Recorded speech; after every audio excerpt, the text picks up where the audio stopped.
2 फरवरी को यहाँ के चीफ सेक्रेटरी यानी मुख्य सचिव को, मुख्यमंत्री को, ट्राइबल मिनिस्टर और ट्राइबल के सचिव को हम लोगों ने पत्र लिखा कि भाई हमारे नाम पर राज्य में भी बजट लाई जाती है हर साल, केंद्र में भी बजट लाई जाती है, वो पैसा कहाँ है, कहाँ खर्चा किए, तो बताने के लिए तैयार नहीं है। हम चाहते हैं कि वो पैसा लोगों के खाता में मिलना चाहिए, तभी तो हमारा विकास होगा।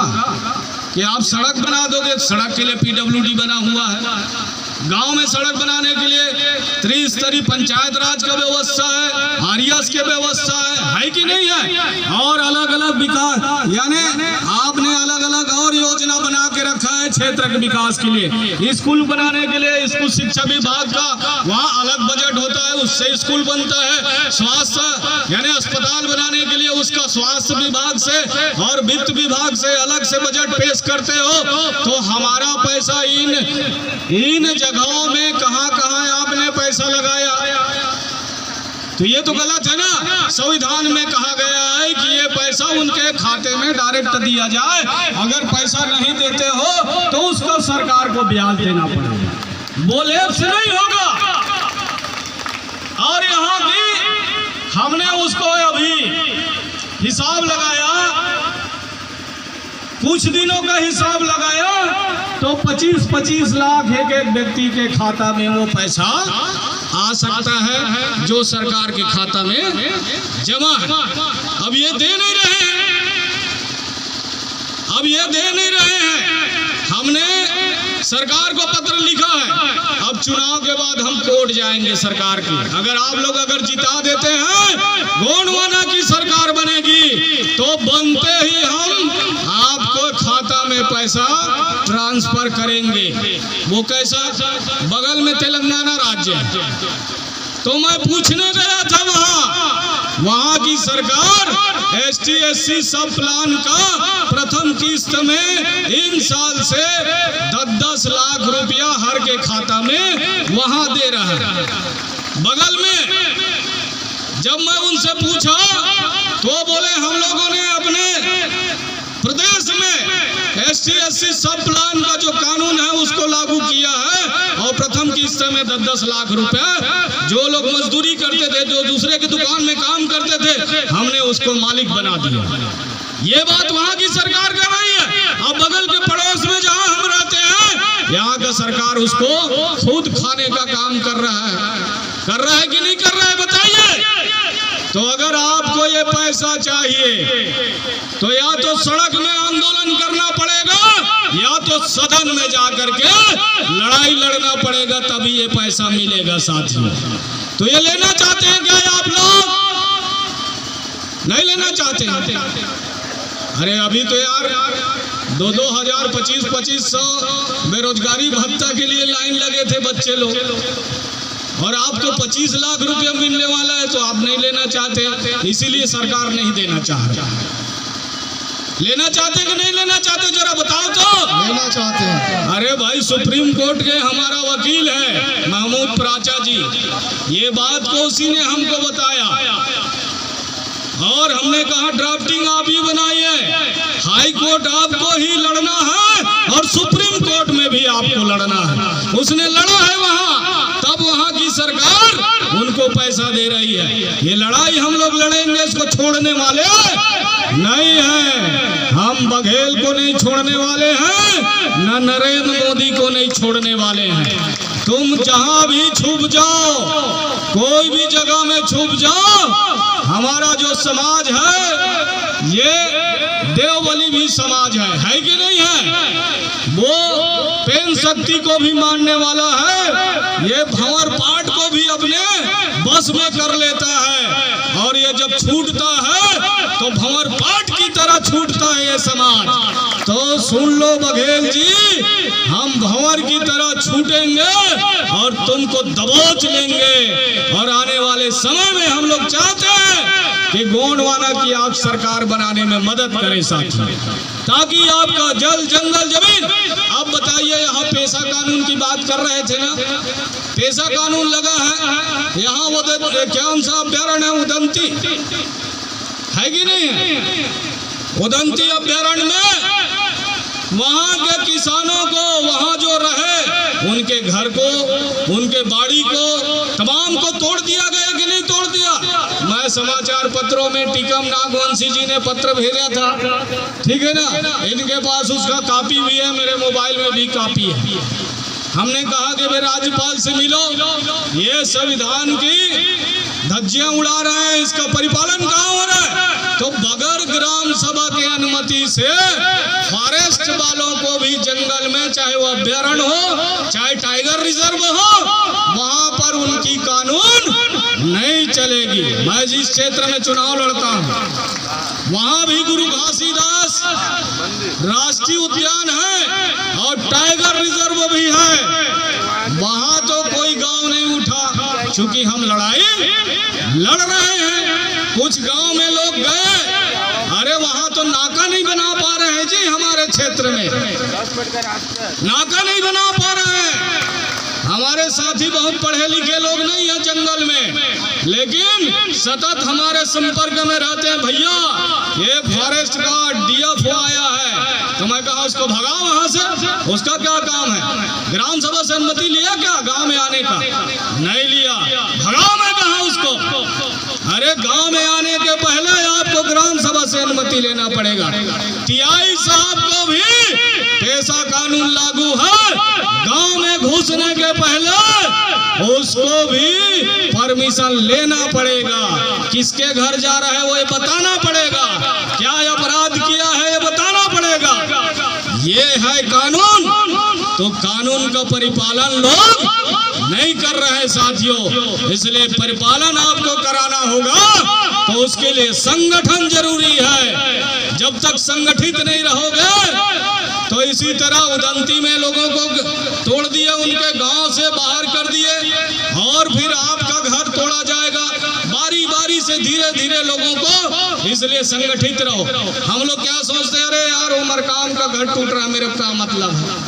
अरे तो कल तुम्हारा भी टूटने वाला है, इसलिए उसका साथ खड़ा होइए आप। जब तक साथ खड़ा नहीं होगे तो इसी तरह लोग लूटते रहेंगे, आपका हीरा ले जाएंगे, सोना ले जाएंगे, आपके जल परिपालन यहाँ लोग नहीं कर रहे हैं साथियों। इसलिए लड़ाई तेज करना है, और तब जा करके बदल डालो अपने आप को, तो जमाना बदल जाएगा। बदल डालो अपने आप को। जब तक अपने आप को नहीं बदलोगे तो जमाना को क्या बदलोगे? अपने आप को बदलो। जिस दिन आप गोंडवाना आंदोलन का लड़ाई में आप अपनी ताकत दिखाओगे और एक कांग्रेस और भाजपा का ईंट से ईंट बजा दोगे, उस दिन आपकी तूती बोलेगी और लोग आपको सलाम ठोकेंगे। ये आंदोलन बताइए, दादा हीरा सिंह मरकाम दिल्ली में लड़के आपके लिए कानून बनवा लिया। दादा मरकाम ने आंदोलन किया, तब जाकर के वो पूर्व के रमन सरकार ने जो चोरी कर रहे थे हमारा आरक्षण, ठीक है ना, उस पर दादा मरकाम 2012 में आंदोलन में 5 दिन जेल में रहे। तब आप दादा तुलसी सिंह मरकाम सहयोग करो। धन्यवाद। आज गुड़वाना गणतंत्र पार्टी के तत्वाधान में आप सबको इस बात की समझ पर पाकर के मैं बहुत ही धन्य हूँ, क्योंकि ये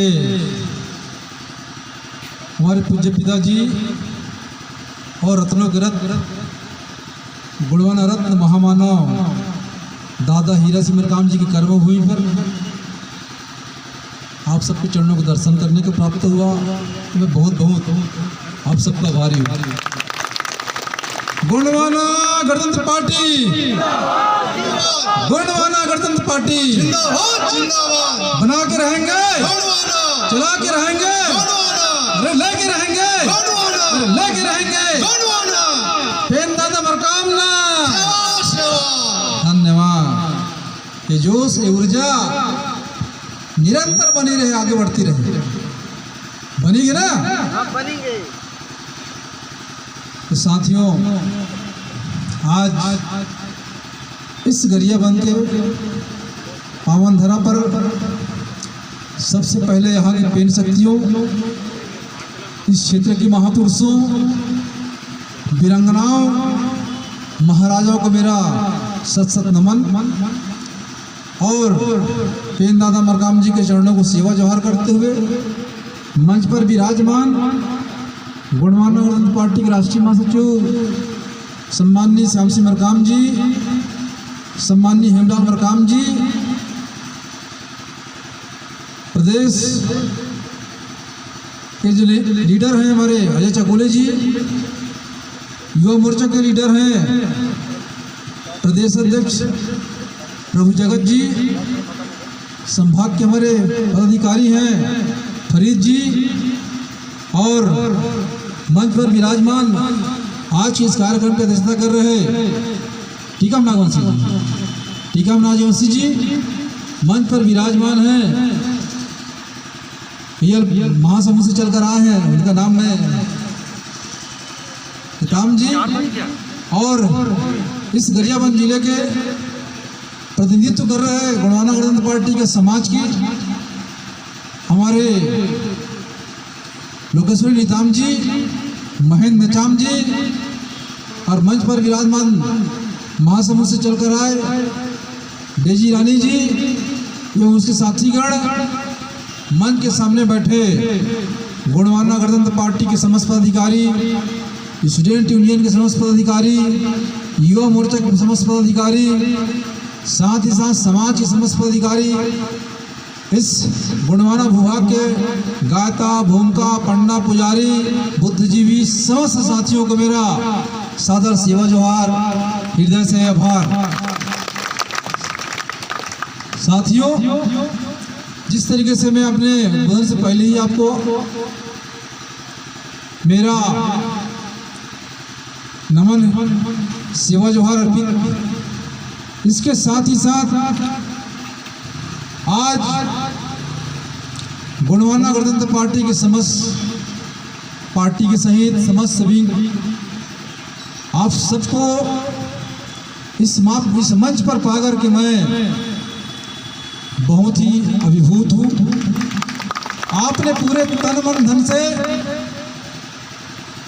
हमारे महामानव दादा हीरा सिंह मरकाम जी के सपनों को साकार करने के लिए और दादा हीरा सिंह मरकाम जी के गुणवाना स्वराज्य आंदोलन को आगे बढ़ाने के लिए जिस जोश और ऊर्जा के साथ आप दिन रात लगे हुए हैं, आज भी आप पूरा समाज खेतीहर समाज है, खेती उसके बाद भी आपने खेती छोड़ करके आज इस गरियाबंद पावन भूइयां पे आप एकत्र हुए और इस आंदोलनकारों को आगे बढ़ाने के लिए जिस त्याग तपस्या और जिस सेवा भाव से आप लोग आगे आ रहे हैं, निश्चित तौर पर मैं आपको बताना चाहूँगा कि दादा मरकाम जी के जो सपना है, उस सपना दादा मरकाम ने सोते हुए नहीं देखा। दादा मरकाम जी ने पूरे होश हवास के साथ और खुली आंखों से देखा है सपना कि मेरा समाज कब धनवान होगा, मेरा समाज कब शासन सत्ता में बैठेगा। आजादी के बाद जिस षड्यंत्र के साथ से हमारे हाथ से राज सत्ता इन्होंने छीनी है, और आपको बताना चाहूंगा मैं, जब देश आजाद हुआ 56 में भाषावार राज्यों का गठन हुआ, मराठा बोलने वाले को महाराष्ट्र दिया, उड़िया बोलने वाले को उड़िया दिया और तेलुगु बोलने वाले को आंध्र प्रदेश दिया।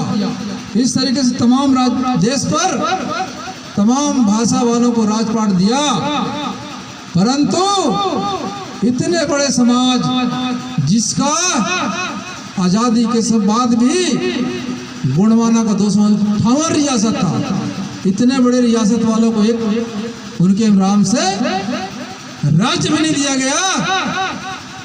ये कांग्रेस की जो वर्तमान जो शासन सत्ता करने वालों की कूटनीति थी, इस देश के मालिक को, इस देश के राजा महाराजा को, इस देश से नाम और निशान मिटाने की तैयारी कांग्रेस के लोगों ने किया। तो सबसे बड़े दुश्मन कौन? पहला तो दुश्मन नंबर कौन जी? कांग्रेस है कि नहीं है? जिन्होंने हमारा राजपाट छीना और जिन्होंने राज भी नहीं दिया। धन्य है वो महामानव दादा हीरा सिंह मरकाम, जिन्होंने गुणवाना समर क्रांति आंदोलन चला करके आपको इस देश की शासन सत्ता, इस देश की प्रदेश की शासन सत्ता को सौंपने के लिए गुणवाना गणतंत्र पार्टी नामक एक झंडा बनाया, एक दल बनाया है। साथियों, आपको बताना चाहूंगा, कांग्रेस की भाजपा बहकावे में बिल्कुल नहीं आने समाज। आपको गांव गांव गली गली जाना पड़ेगा, घर घर जाना पड़ेगा, हर घर जाना पड़ेगा, हर गांव जाना पड़ेगा और हर दरवाजा जाना पड़ेगा। गुणवाना गणतंत्र आदिवासियों की संवैधानिक लड़ाई और इस देश के मूल निवासियों की लड़ाई, जो अंतिम व्यक्ति हैं, जो गरीब है, शोषित है, पीड़ित है, चाहे वो किसी भी धर्म का हो, चाहे वो किसी भी जाति का हो, सबकी लड़ाई लड़ते आ रही है और सबकी लड़ाई लड़ने के लिए वचनबद्ध है। किसी के साथ अन्याय अत्याचार नहीं होगा। निश्चित तौर पर साथियों, इस पार्टी को, इस देश के रीजनल पार्टी को आपको बता दें, इस देश पर आजादी के पहले आदिवासियों ने बहुत लड़ाई लड़ा, परंतु देश की आजादी के बाद दादा हीरा सिंह मरकाम की पार्टी आदिवासियों की लड़ाई लड़ने के लिए तत्पर आगे रही है। आपको बताना चाहूंगा मैं, बगलपुर देवभोग, इसके हमारे महापुरुष स्वतंत्रता संग्राम सेनानी शहीद वीर नारायण सिंह, चाहे मंडला की महारानी वीर दुर्गावती जी, जितने भी महापुरुष हुए, कोई भी महापुरुष का या वीरांगना का जन्म जयंती श्रद्धांजलि सभा ना तो कांग्रेसियों ने किया, ना कोई भाजपा ने किया। दादा हीरा सिंह मरकाम के आंदोलन के बाद ये तमाम महापुरुषों का जन्म जयंती मनाने जाने लगा। आज वही भाजपाई, वही कांग्रेसी हमारे महापुरुषों को वोट बैंक के लिए फूल माला चढ़ा रहे हैं, जयकारा लगा रहे हैं। आज चाहे नरेंद्र मोदी हो या कमलनाथ हो या मध्य प्रदेश के शिवराज हो, पीला गम पकड़ करके जैसे वो जय बुढ़ो करें। आपने देखा होगा मंच के माध्यम से, देखा कि नहीं देखा भाई? ये गुणवाना की ताकत है, दादा हीरा सिंह मरकाम जी का दादागिरी है। देश के प्रधानमंत्री को भी जय बुढ़ो कहने पर मजबूर हो गए। तो साथियों, ये गुणवाना दादा हीरा सिंह मरकाम जी का पवित्र आंदोलन है। अब ये आंदोलन आपका आंदोलन है। दादा हीरा सिंह मरकाम जी ने जरूर सपना देखा, परंतु ये आंदोलन हमारा है कि नहीं जी? और इस आंदोलन को हमको सफल कैसे बनाना है? क्यों भाइयों, सफल बनाना है कि नहीं बनाना है? तो गरियाबंद में कौन सी विधानसभा पहले नंबर में है जी? बिंद्रा नवागढ़। बहुत बधाई। पिछले 2018 चुनाव में आप लोगों ने बहुत ही अच्छा रिजल्ट दिया और इसी तरीके से ऊर्जा जोश बनी रहे। और मैं 2023 में पूरी गरियाबंद की टीम को और पूरी गुणवाना गणतंत्र पार्टी की टीम को इस प्रदेश पर गुणवाना गणतंत्र पार्टी की सरकार बनाने के लिए अग्रिम बधाई दे रहा हूं इस मंच के माध्यम से। क्योंकि जब एक व्यक्ति, एक अकेला व्यक्ति निर्दलीय विधायक मुख्यमंत्री बन सकता है, कहां बना था जी? झारखंड। कौन, क्या नाम था उनका? मधुकोड़ा, है ना? जब एक व्यक्ति निर्दलीय वाला मुख्यमंत्री बन सकता है तो हम तो दल वाले हैं जी, है ना? और आपको बताना चाहूंगा भैया, बगल पे कांकेर जिला है, हेमलाल मरकाम जी हम रात दिन इस आंदोलन को आगे बढ़ाए हुए हैं। बगल डेजी रानी जी हैं, आप यहाँ पर पूरी टीम गरियाबंद की टीम है, महेंद्र नेताम जी हैं, डेजी और लोकेश्वरी जी हैं। उत्तर पे हमारे संभाग सरगुजा संभाग है, श्याम सिंह मरकाम जी हैं, हम लोग हैं। पूरी रात दिन कमर कसे हुए हैं। निश्चित रूप से साथियों को बताना चाहूंगा, इस प्रदेश की सरकार की चाबी हमारे हाथ में होगी। हमारे बगैर ना तो कांग्रेस सरकार बना सकती, ना भाजपा बना सकती। और जिस दिन गणवाना गणतंत्र पार्टी की सरकार इस प्रदेश पर बनेगी, मैं आपको वचन देता हूं कि सबसे पहले जो आदिवासियों के मूल